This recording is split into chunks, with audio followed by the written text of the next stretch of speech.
mga ka-eksklusibo. Mga napapanood nagbabagang balita, aming isisiwalat. Walang palalampasin at handang maglingkod kahit anong oras. Pagkatok ng masa, pagsagot ng katotohanan. Una sa eksklusibong balita, una ang boses ng bayan. Ito ang Eksklusibo News Patrol! Ako si Sara May Punyo, At ako naman si Adrian D. Chavez, ang inyong mga taga-ulat sa araw na ito. kaya't mga ka-eksklusibo, tutok lang dahil narito na Ang ulo ng mga balita. Sinisiyasat ng DOJ ang mga kontrobersyal na flood control projects na umani nagdulot ng anomalya at katiwalian. Tuklasin ang mga eksklusibong detalye sa likod ng mga proyekto. Malawakang pagbaha sa iba't ibang rehiyon ng bansa, traffic evacuation at kwento ng resiliency ng mga resident. Ano ang epekto sa pang-araw-araw na buhay ng mga Pilipino? Sa isang balitang binabantayan ng buong mundo, ihakatid ng International Criminal Court sa publiko ang pagdinig sa apela ni dating Pangulong Rodrigo Duterte sa pansamantalang paglaya. Abangan ang iba pang detalye. Kaugnay sa pag-iimbestiga sa mga anomalya tungkol sa flood control project sa Bulacan, kumustahin natin si Sherry Adahar live na nag-uulat. Magandang araw, Sara at Adrian. Nandito ako ngayon sa Bulacan kung saan 5 flood control projects ang pinaiimbestigahan ng DOJ.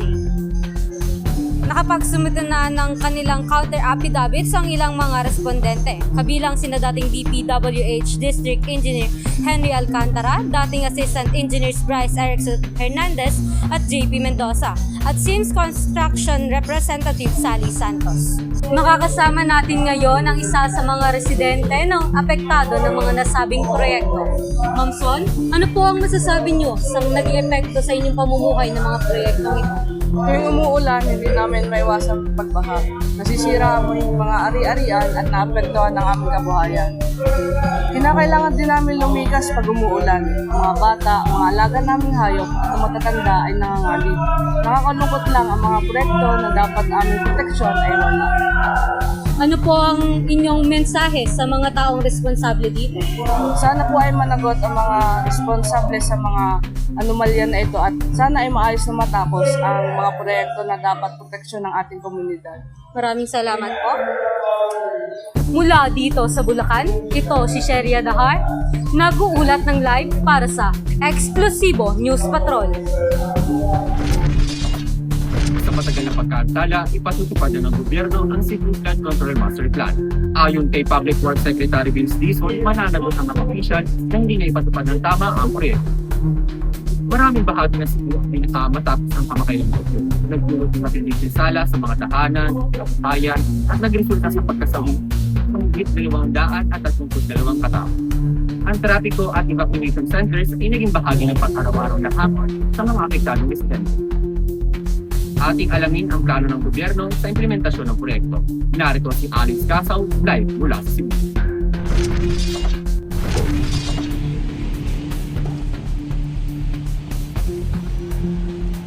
Magandang araw, Miss Sara, Sir Adrian. Ngayon ay narito tayo sa Cebu, kung saan marami pa rin tao ang apektado ng pagbaha dulot ng nakaraang bagyo. Maraming residente ang napilitang lumikas sa mga evacuation center at ang iba naman ay natili sa kanilang mga tahanan na binabaha. Ayon sa lokal na opisyal, humigit kumulang 1.9 billion na ang inilaan sa plano ito.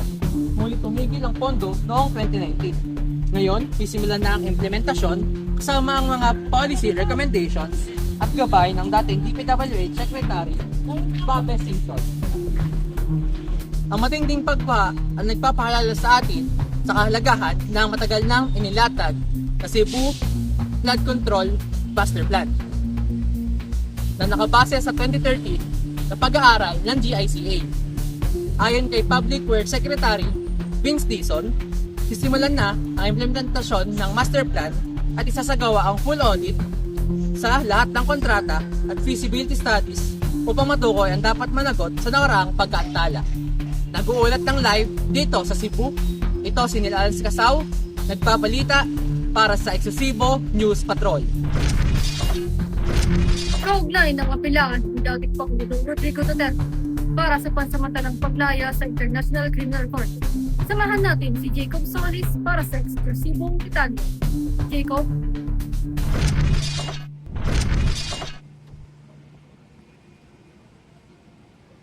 Magandang araw, Miss Sara.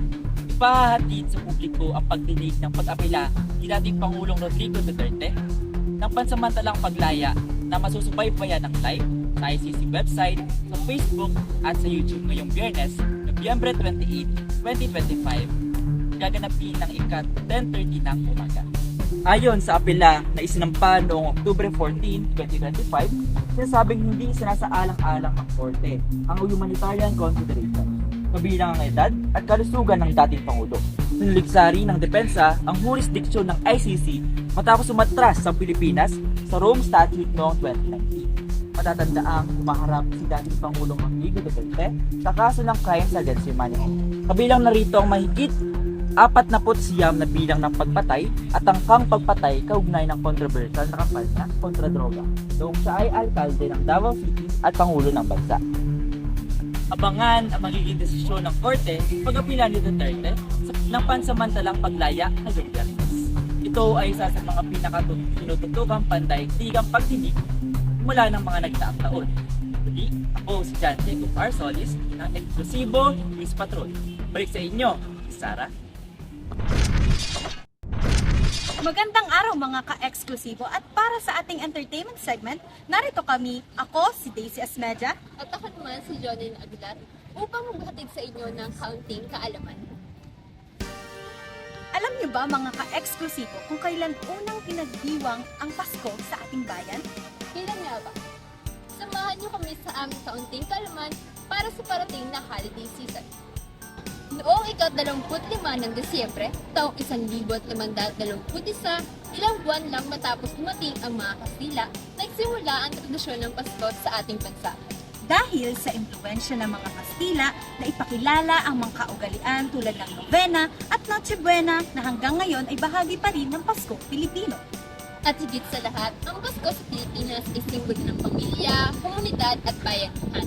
Isang tradisyong nagsimula pa sa ating mga ninuno at patuloy na nagbibigay siya sa bawat Pilipino.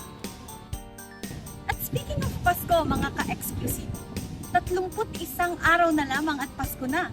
Panatilihin nating ligtas at masaya ang pag-celebrate natin ng holiday season. Ang bilis nga naman ng panahon, parang kayo lamang ay nagsisimula lang ang taon. At yan ng mga nagbabagang balita ngayong araw.